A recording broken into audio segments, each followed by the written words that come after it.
temperatures inside a dryer can soar around 165 degrees Fahrenheit.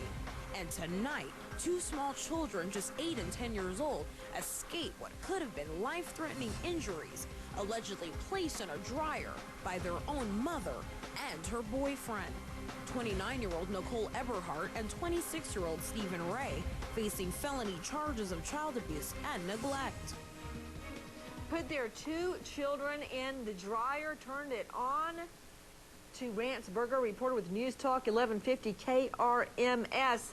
Welcome, Rance. What happened? Nancy, this all stems back really to last Thursday. A school official reportedly contacted the Camden County Sheriff's Department and informed them that they suspected child abuse going on in a home with two children in the Lynn Creek, Missouri area. An investigation then began on Friday the 11th. Deputies arrested one of the child abuse suspects on that same day. That suspect is 26-year-old Stephen Ray Jr., the boyfriend of a mother with two children. He stands accused of placing his girlfriend's kids in a clothes dryer and turning on the dryer with them inside. Apparently, one of the children in this case, the boy, 10 years old, reportedly told deputies that Ray had also struck him on multiple occasions, some of those strikes to the back of the head. The mother, subsequently 29-year-old Nicole Eberhardt, was arrested Monday, April 14th, as the investigation continued.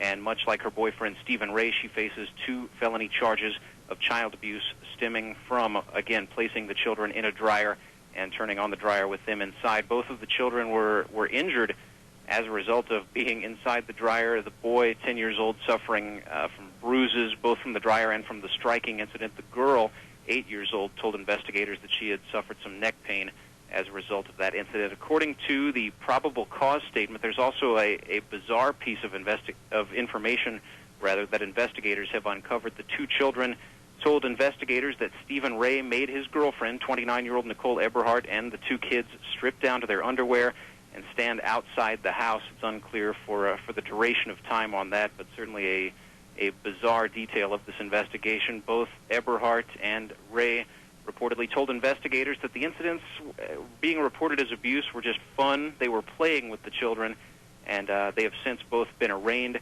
in a circuit court by Judge Jack Bennett, the 26th Circuit Court of Missouri. They await preliminary hearings in the future. Nicole Eberhardt actually arraigned just today. Rance Burger joining us from News Talk 1150 KRMS. Special guest joining us tonight, Sheriff John W. Page. He's the Camden County Sheriff. Thank you so much, Sheriff, for being with us. So often, people turn a deaf ear when they hear stories about child abuse. These people were arrested and are behind bars tonight. How long, Sheriff, do you think this type of treatment on these 2 children have been going on? We're still, of course, doing the investigation and some of the follow-up stuff with the children, but we're not totally sure on how long that type of activity has been going on. Isn't it true that the mom said something about they had seen a cat in a clothes dryer and thought it was funny? Yes. That was one of her statements that she made reference to where this idea came from. And Sheriff, aren't the allegations that they put the children in separately? So on at least 2 occasions, they put the children in. I think the little boy kicked the door open and they put him back in? Yes. Good Lord. Sheriff, have you ever seen anything like it?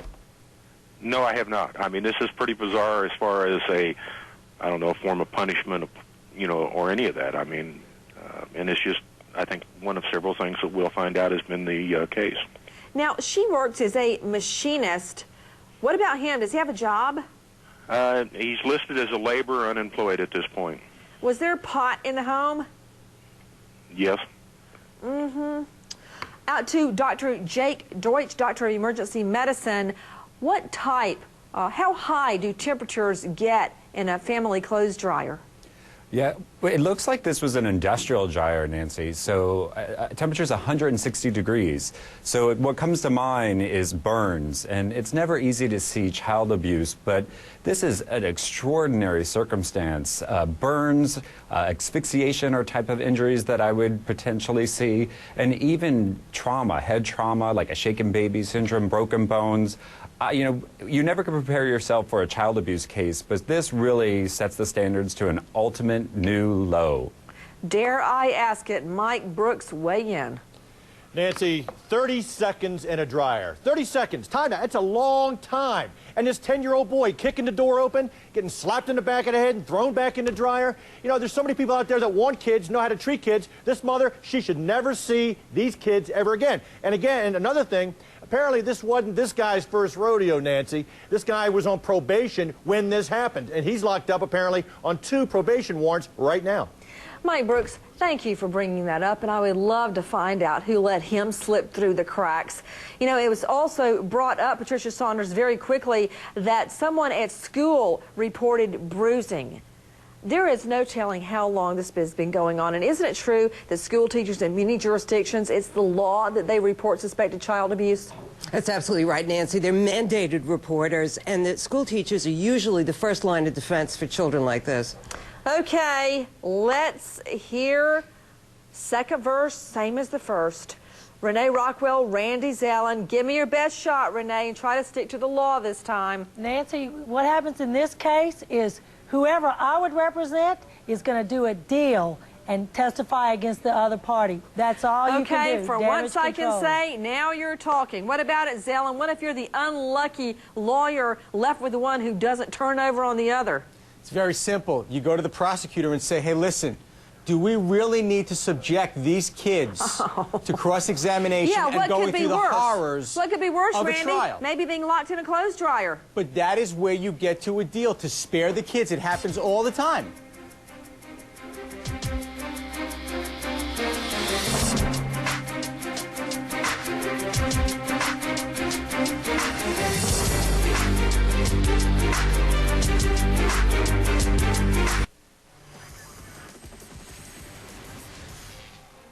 Mr. Ray is being held with no bond per the Associate Circuit Court here in Camden County. He has 2 felony counts of child abuse and 2 probation and parole charges for violation of a previous probation case. Miss Everhart has $100,000 bond on the 2 counts, 2 felony counts of child abuse. Incredible. Put the 2 kids in a dryer and turn it on to Monica in Minnesota. Hi, Monica. Hi, Nancy. What's your question, dear? Well, first off, I have to say your babies are adorable. And I read your book, Objection, and I am very seriously thinking of becoming a prosecutor. You inspired me. God bless you. You won't make much money, but I don't care. The toughest job you ever loved. But, what's your question, dear? My question is, looks like a regular laundromat, and I'm wondering what time of the evening this was, because were there any witnesses? Because Good question. Good question. And also cameras. Laundromats tend to have cameras. Sheriff, was it in the home or was it in a laundromat? It was in the home. Okay, it's just this type of dryer. Very quickly, Erin in Canada. Hi, Erin. Okay, Nancy, I just want to say that you truly are my hero.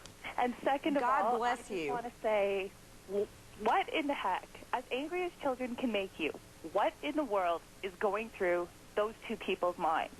Rance Burger, do they have any history of mental illness, or are they just plain out mean? What we do know is Stephen Ray's criminal past. Really, not much of a rap sheet on Nicole Everhart. However, Ray has a previous arrest for 3rd-degree domestic assault, and at the time, his probation violations, I believe, are stemming from a 2000. That's Rance Burger with New Talk 1150. Let's stop and remember. Army Sergeant Peter Neasley, 28, Grosse Pointe Farms, Michigan, killed Iraq.